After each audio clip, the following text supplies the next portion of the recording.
It's summer 1944. Allied airmen, sailors, and soldiers prepare for the invasion of Europe.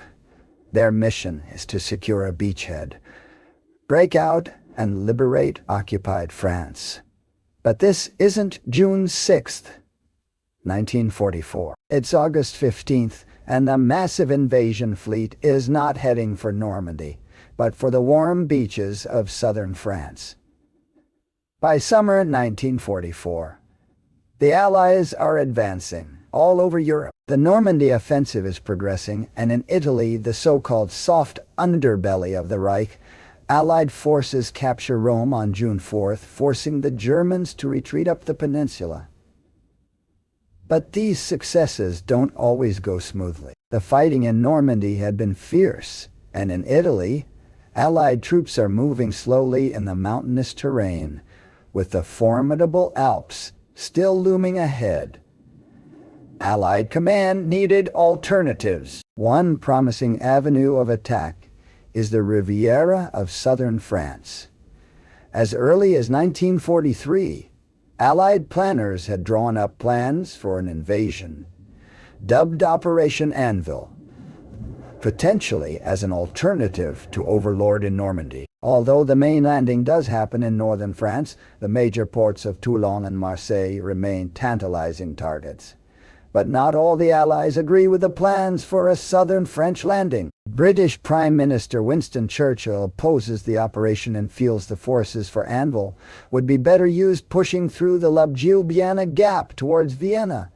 This would allow Allied troops to enter the Balkans and perhaps limit Soviet gain. Even Churchill's Dr. Lord Moran can see that the Prime Minister is already thinking about the post-war world. Winston never talks about Hitler these days. He's always harping on the dangers of communism. He dreams of the Red Army spreading like a cancer from one country to another. It has become an obsession, and he thinks of little else. Allied Supreme Commander Dwight D. Eisenhower is more focused on winning the current war. With his Normandy ports already at capacity, he needs new logistical routes and more forces in France. Also pushing for Anvil is French Committee of National Liberation leader Charles de Gaulle. He's eager to use French forces and demands a French general lead the overall operation. The U.S. refuses, but promises that French forces will liberate Toulon and Marseille, and eventually be formed into a separate army. For the time being, though, the French Army B is subordinated to the U.S. 7th Army. French Commander General Jean de Lattre de Tassigny has plans to break free from the limited role planned for his troops. Whatever the cost, I had to escape from the trap and pull myself out from south of the Alps, and with the least delay, reach as far north as possible. In early August, the British Chiefs of Staff finally agree to Anvil, now renamed Operation Dragoon. The name change is to preserve operational security. Although Churchill jokes it's because he's been, quote, dragooned or forced into it. Commanders set about planning the invasion, even using pre-war tourist photos to get the details right. 3 U.S. divisions will lead the attack on August 15th, followed by French forces, many of which are African units. Their objective is to establish a beachhead, repel the anticipated German counterattack, and then take Toulon and Marseille. The Allies expect that overcoming German resistance and capturing both ports will take about 45 days. Southern France had been part of unoccupied Vichy France in 1940. But this changed in 1942 as German troops took control of the entire country. By 1944, German troops and defenses await the Allied landings. General Johannes Blaskowitz's German Army Group G is responsible for southern France. It has around 230,000 troops, although only 30,000 of these are in the invasion area. Still, the region is rugged and giving the defenders a significant advantage. Although Blaskowitz expects an invasion, he can't be sure exactly where or when it will come. He also has other problems. The whole of Army Group G has been stripped of its best units, especially the armor, for defense in Normandy. By August, two-thirds of Army Group G's armored reserve has been sent north, where much of it is lost in the failed Mortain offensive on August 7. Instead, the 19th Army defending the coastline is a mixture of understrength, poorly equipped, and motivated garrison units. Based in the major towns and cities, most German units don't have their own transportation. Many are unreliable Osttoten, volunteers or conscripts from Eastern Europe, including Russians, Poles, Hungarians, Yugoslavs, and Czechs. Although some are ethnic Germans, the multinational force has problems with cohesion and communication. Josef Kirchner, a Bavarian serving with the 164th Reserve Grenadier Battalion, recalls, "In my company, except for a couple of older men, we were all young boys, 17 and 18 years old. A lot of men were from Upper Silesia, but in fact they were Poles who'd been drafted into the German army. They could speak German, but they stuck together and spoke Polish, and I couldn't understand anything they were saying. They'd probably been prisoners of war, and because they'd had a grandfather or grandmother who was German, they were conscripted into the German army, or they'd volunteered for the army instead of staying in prison camp." The only armored force available to the 19th Army is the 11th Panzer Division, made up partly of Eastern Front veterans. It's well regarded, but also exhausted and under strength. To compensate for their weakness, the German defenders work on static defenses, including massive minefields and beach obstacles. Even so, they're overstretched along a lengthy coastline, which means fortifications are incomplete, isolated, and have gaps between them. Major Georg Gross-Johann of the 108th Division is worried. "With our experience with the Maginot Line in 1940, we should have known better about the value of fortifications. Yet, the defensive conditions of the Mediterranean coast could never be realistically compared with those on the Atlantic. It was obvious that this line of defense would be overrun in the attack. In 1942, serving in southern France had been a perk for German soldiers. The beautiful weather and coastline were perfect for worn-out units to rest and recover. However, by 1944, the region is a hive of resistance activity, and the Allies tied this emerging force into Operation Dragoon. The French resistance, which is a mixture of many different groups, has around 75,000 members in southern France, although only a third have weapons. Their numbers increased rapidly following the 1942 imposition of compulsory work service, a system of forced labor for the German war effort. By 1944, resistance groups virtually controlled the countryside of Provence. Their ambushes and assassinations forced German units to stay in fortified garrison towns and only travel with significant escort. In July 1944, resistance leader Henri Zeller explains, "The Germans are practically prisoners in their own garrisons, from which they emerge in force for supplies or on a reprisal expedition, and these convoys are attacked 1 out of every 2 times by an uncatchable enemy." After 2 months of this situation, the German soldier is bewildered, demoralized, fooled. "We know him. We steal his mail."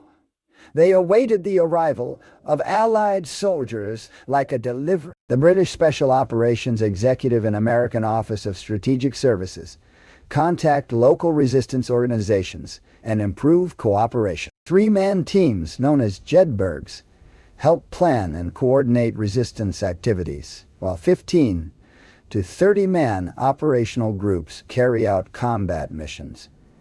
Soon, numerous networks known as circuits are established throughout the region. Both before and during Dragoon, they're expected to provide information, sever communications, and prevent the Germans from destroying important dock facilities at the ports. Resistance fighters are also to assist Allied airborne forces sent ahead of the main invasion on Dragoon's D-Day. In the early morning of August 15th, American and British paratroopers, including an all-Japanese-American battalion, planned to land and seize Lemoy, a key garrison town and crossroad on the approaches to the invasion beaches. They will be followed by heavier glider-borne units, and together their goal is to slow or prevent a German counterattack against the landings.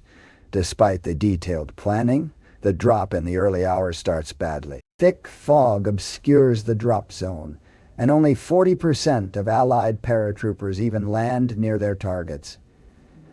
However, this has unintended benefits.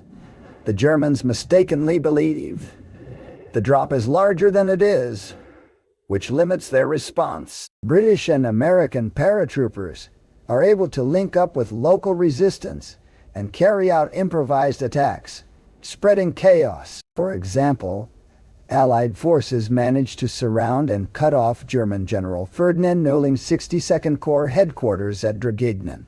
Seaborne and commando units also play a role before the main invasion. The U.S.-Canadian 1st Special Service Force attacks German artillery positions on the Isle d'Hyères, and the French African Commando Group sets up a roadblock near Cap Nigre. Casualties are light for both airborne and seaborne invaders, although the Germans do capture the French Naval Assault Group commandos in a minefield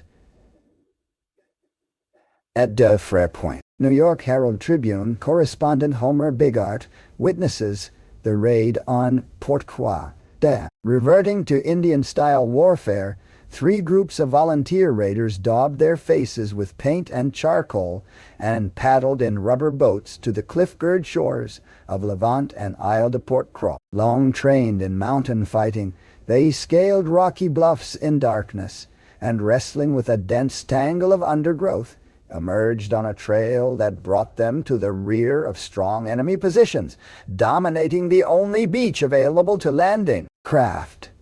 The pre-invasion raids on August 14 and 15 are mostly successful, setting the scene for the main assault.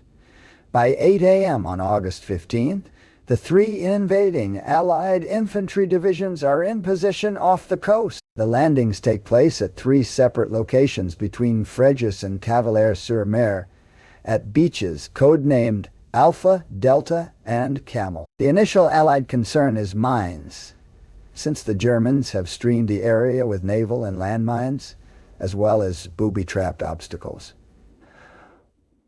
140 Allied minesweepers clear the area, but they also use more novel methods. The U.S. Navy releases radio-controlled Apex drone boats, watercraft packed with 3.6 metric tons of explosives.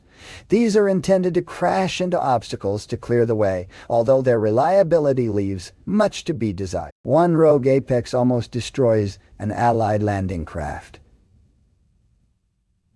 Allied warships and aircraft support the attack with a massive bombardment just before the landings. An armada of 900 ships provides fire support, including the U.S. battleship Texas. Bob Ferris, a crewman on a tank landing ship, later recalls the opening salvo from the Texas. Our ship was directly between the beach and the battleship Texas. When the Texas let go with her big guns, you could feel the concussion on the bridge. Your dungaree pants would move as if they were in a very strong breeze. Smaller rocket landing craft and fighter bombers from escort aircraft carriers also blast the beaches and fortifications with thousands of rockets. At H hour, landing craft approach Alpha and Delta beaches, supported by swimming Sherman duplex drive tanks. As Allied troops come ashore, German resistance is light to non-existent. The pre-invasion barrage had swept away unreinforced pillboxes and silenced German artillery. Louis Harlan, who lands at Delta Beach, observes the carnage. We spotted a few German dead on the beach and about 30 German prisoners, but only 4 American casualties. To our right was a machine gun nest. Dead Germans lay in pathetic attitudes all around the gun, like rag dolls carelessly thrown by a child. They'd probably been hit by naval gunfire before any Americans had set foot on the beach. Most of the U.S. casualties on the beaches are from mines, not German defensive fire. But not all landing beaches enjoy the same success. In the Camel sector, Camel Red Beach provides a more significant obstacle. Located on the Gulf of Frejus, potential landing beaches in this area are limited by the harbor and cliffs. The beaches available to the Allies are heavily fortified with German sea mines, tank traps, barbed wire, a deep anti-tank ditch, artillery, and machine guns. The Germans even fortify the town itself, including with 220 mm guns. Camel Red is also one of the most important assault beaches, since two major roads meet in the town, and a German air base is located nearby. When Allied minesweepers approach the beach, they are forced back by German artillery before they can complete their task. The pre-invasion bombardment also does little to suppress the defenders here, and as landing craft assemble to go in at 2 p.m., casualties are expected to be high. Just moments before the invasion is due to start, the new order comes down. US Admiral Spencer Lewis, overseeing the landings, orders the Camel Red Group to instead disembark at Camel Green, which has already been cleared. Allied planners have considered this option before the invasion, but US 6th Corps Commander General Lucian Truscott disapproved. He claims the change of plan delays the capture of the Frejus airfield, which poses a risk to the invasion fleet and prevents close air support. He later writes of his frustrations. The decision was a grave error which merited reprimand at least, and most certainly no congratulation. Except for the otherwise astounding success of the assault, it might have made even graver consequences. A single German Dornier, Do-217, likely from the airfield, does score the only major Luftwaffe success of the day. It uses a radio-guided HEs-293 glide bomb to sink landing ship tank 282 at the cost of 40 Allied casualties. Lieutenant Lawrence Gilbert sees the event unfold. A bright red, flaring rocket-like object seen about 100 feet directly under a twin-engine, twin-rudder plane. The object was apparently motionless. The object then began to move ahead of the plane and downward on the same course as the plane. At this point, it turned approximately 90 degrees to starboard and apparently headed for LS 282. Bright red flame and white smoke were seen coming from the tail of the object, which resembled a miniature plane. Historians will not share Truscott's complaint. The decision to change the landing beach likely saves many lives on that beach, and it's unlikely that the airfield would be captured any sooner had Camel Red been attacked. It takes engineers several days to clear the beach defenses, even after Camel Red is captured from the landward side. With the invasion troops ashore, advance groups link up with the paratroopers and block major routes to the beaches. They now expect a German counterattack, but German resistance remains light. Sensing an opportunity, the U.S. divisions advance further to the Blue Line and capture Le Moy. Meanwhile, French forces come ashore around 5 days ahead of schedule. The Allied invasion causes chaos in the German forces. With communications cut, the German command only confirms the invasion at 10:30 on D-Day. They launch counterattacks on August 19th. But it's too late, and Allied troops quickly break them up. German officers draw new defensive lines on their maps, but often the enemy has already penetrated them. By D+4, Allied troops are north of the Durance River and pursuing withdrawing German units. The Germans' only hope is to hold out long enough for the 11th Panzer Division to cross the Rhone and support an orderly retreat as the Germans withdraw up the Rhone Valley, as troops surround Toulon and Marseille. They are to protect the flanks of French forces, which now enthusiastically demand to attack the cities simultaneously. Hitler has ordered the garrisons to fight to the last, but they struggle with poor defenses and an increasingly hostile local population. On August 22nd, Marseille locals rise up against the German garrison and help French forces who arrive the next day to throw the Germans out. In both Toulon and Marseille, the Germans fall back to fortified positions. Allied commanders urge caution, but exuberant crowds urge the French troops on against a demoralized enemy.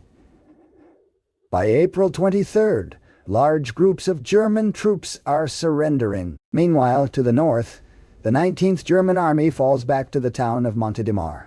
The newly formed American task force, Butler, pursues it. But a lack of fuel limits the U.S. advance. The Americans expect a German counterattack soon after D-Day, so they prioritize ammunition over fuel for the invasion plan. Nonetheless, US troops position themselves to cut off the German withdrawal from the so-called Montélimar Battle Square, a 250-square-kilometer area consisting of both rugged hills and flat farmland. Task Force Butler consistently tries to cut the N7 highway and Drôme River crossings, but German counterattacks force them back into the hills and along the banks. Fierce fighting erupts around Hill 300, Montélimar, Sauzet, and Puy Saint-Martin. US troops put up temporary roadblocks, but they aren't strong enough to hold them. Instead, they plaster the Drôme crossing with artillery.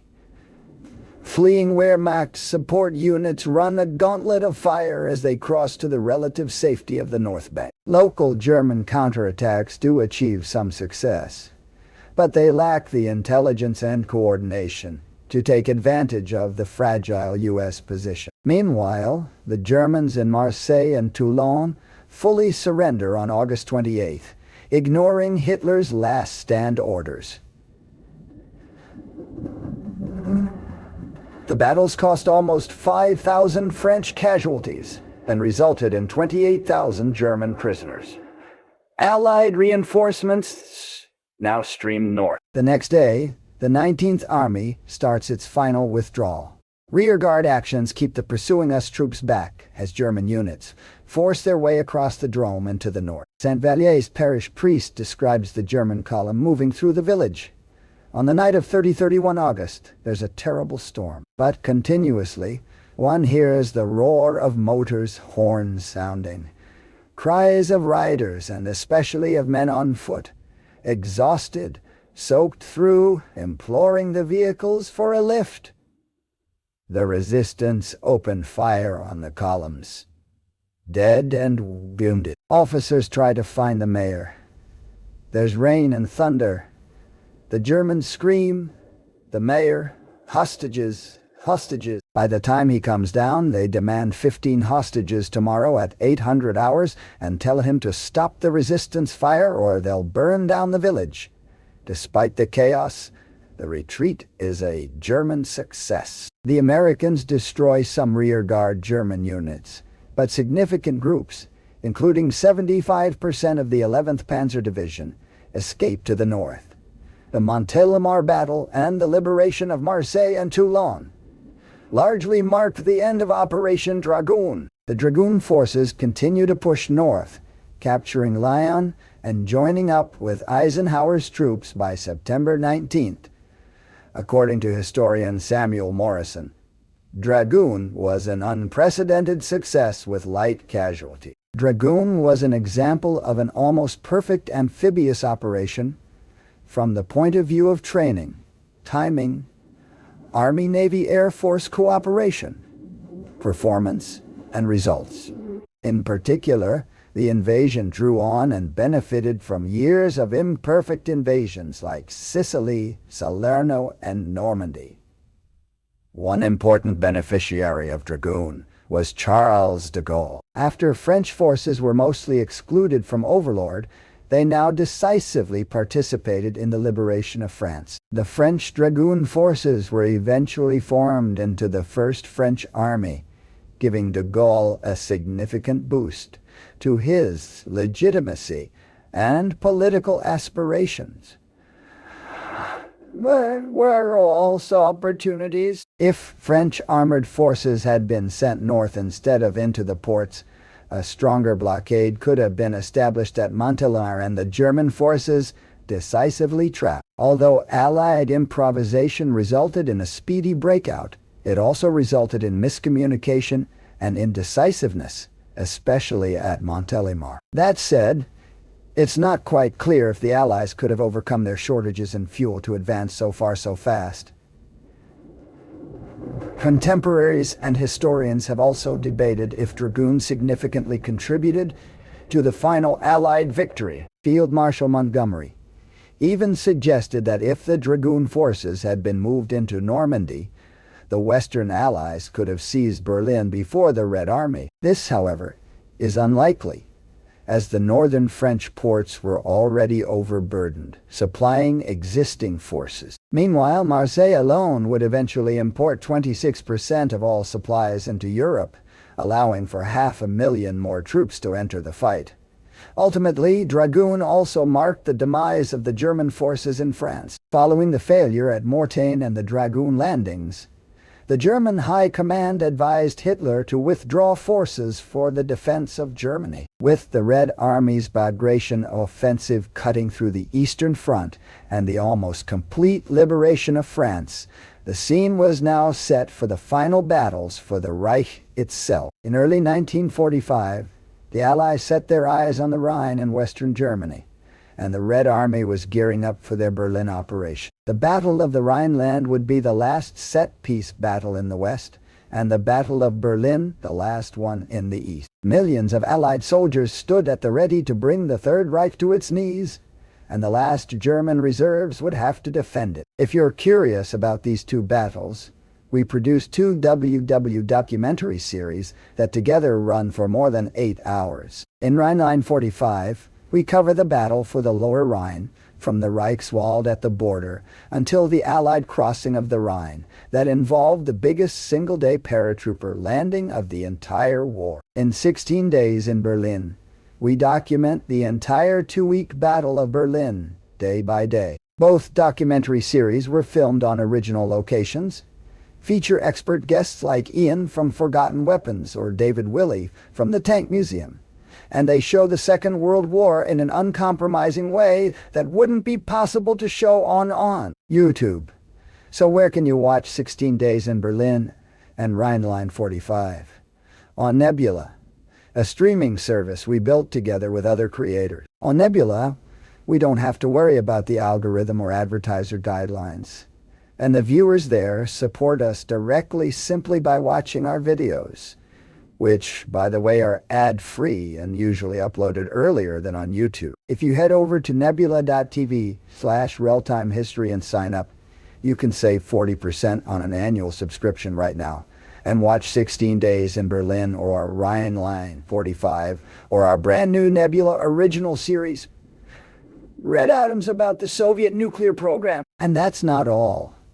Apart from a growing number of Nebula originals, your subscription now also includes classes where you can learn all kinds of different skills from Nebula creators directly. That's Nebula TV/realtimehistory for 40% off on annual subscriptions and supporting us at Realtime History directly. As usual, you can find all the sources for this video in the video description below. If you're watching this video on Patreon or Nebula, thank you so much for the support. We couldn't do this without you. For more World War II battles,